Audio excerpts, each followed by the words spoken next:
मध्य पूर्व में एक ऐसा भू राजनीतिक संकट खड़ा हो गया है जिसने पूरी दुनिया की अर्थव्यवस्था को सचमुच एक किनारे पर ला खड़ा किया है। आइए गहराई से समझते हैं कि हॉर्मुज जल डमरू मध्य में आखिर चल क्या रहा है। हुआ ये है कि दुनिया के व्यापार की एक सबसे अहम धमनी, एक बेहद जरूरी समुद्री रास्ता पूरी तरह से बंद कर दिया गया है। और इसके बंद होते ही एक ऐसा संकट पैदा हो गया है जैसा हमने पहले कभी नहीं देखा। और ये कोई छोटी मोटी रुकावट नहीं है। जरा इस आंकड़े पर गौर कीजिए। दुनिया की रोजाना तेल सप्लाई का पूरा 20% हिस्सा अब दांव पर लग चुका है। मतलब हर 5 में से 1 बैरल तेल अब बाजार तक पहुंच ही नहीं पा रहा है। इसका असर देखिए, फौरन दिखने लगा है। 700 से ज्यादा बड़े बड़े तेल के टैंकर इस वक्त समुद्र में फंसे हुए हैं। वो ना आगे जा सकते हैं ना पीछे। ऐसा लग रहा है मानो ग्लोबल सप्लाई चेन एक ही जगह पे जम गई हो। और ये बात सिर्फ हम नहीं कह रहे हैं।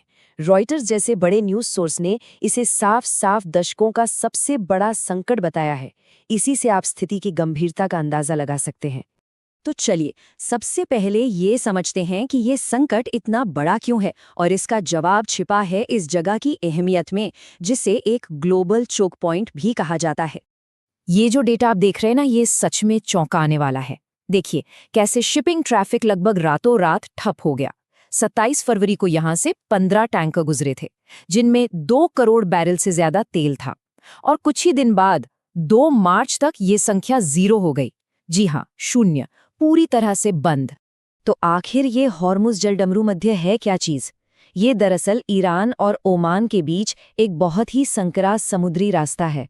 और ये इतना जरूरी इसलिए है क्योंकि दुनिया का लगभग 20% तेल व्यापार समुद्र के रास्ते से यहीं से होकर गुजरता है। कह सकते हैं कि ये दुनिया की एनर्जी सप्लाई का एक तरह का गेटवे है।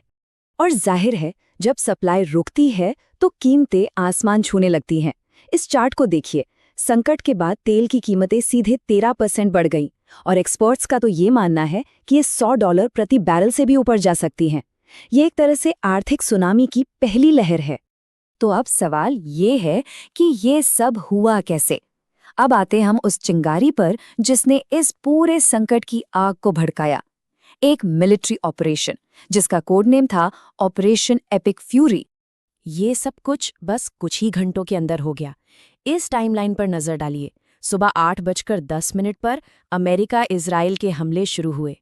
ठीक 3 घंटे बाद 11 बजे ईरान के सुप्रीम लीडर की हत्या की खबर ने दुनिया को हिलाकर रख दिया। और दोपहर होते होते ईरान की पावरफुल IRGC ने जलडमरू मध्य को बंद करने की चेतावनी दे डाली, जिसके बाद शाम को ईरान ने जवाबी मिसाइल हमले शुरू कर दिए। ईरान का जवाब भी बहुत तेज और दूर तक मार करने वाला था। उन्होंने सिर्फ इजराइल पर ही मिसाइलें और ड्रोन नहीं दागे, बल्कि खाड़ी में मौजूद अमेरिकी मिलिट्री बेस को भी निशाना बनाया। और देखते ही देखते ईरान के सहयोगी जैसे लेबनान में हिजबुल्लाह भी इस लड़ाई में कूद पड़े, और मामला एक बड़े क्षेत्रीय युद्ध की तरफ बढ़ने लगा। अब हम उस शख्स पर ध्यान देते हैं जिनकी मौत ने घटनाओं की इस पूरी चेन को शुरू किया। ईरान के सर्वोच्च नेता अली खामेनेई। उनके शासन को समझे बिना इस संकट की जड़ को समझना नामुमकिन है। अली खामेनेई 1989 से ईरान के सुप्रीम लीडर थे। उनके पास देश के हर मामले में आखिरी फैसला लेने की ताकत थी, फिर चाहे वो राजनीति हो या सेना। वो न सिर्फ सेना के प्रमुख थे, बल्कि हिजबुल्लाह और हमास जैसे ग्रुप्स के एक्सिस ऑफ रेजिस्टेंस यानी प्रतिरोध की धुरी को भी लीड करते थे। हाँ, ये भी सच है कि अपने लंबे शासन में उन्हें कई बड़े जन आंदोलनों का भी सामना करना पड़ा। खामेनी की मौत की खबर पर ईरान के अंदर से जो तस्वीरें आईं वो बिल्कुल एक दूसरे से उलट थीं। एक तरफ कुछ शहरों में लोग सड़कों पर जश्न मनाते दिखे, यहाँ तक कि उनकी मूर्तियां तक गिरा दी गईं। तो वहीं दूसरी तरफ हजारों लोग शोक में डूबे हुए थे और दुख में जार जार रोते हुए दिखाई दिए।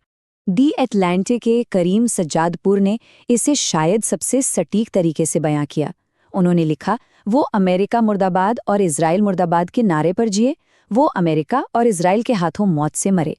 ये उनके शासन के अंत का एक बहुत ही पावरफुल एनालिसिस है। तो चलिए अब इस संकट के ग्लोबल असर पर नजर डालते हैं, क्योंकि इसका असर सिर्फ मिडिल ईस्ट तक सीमित नहीं है।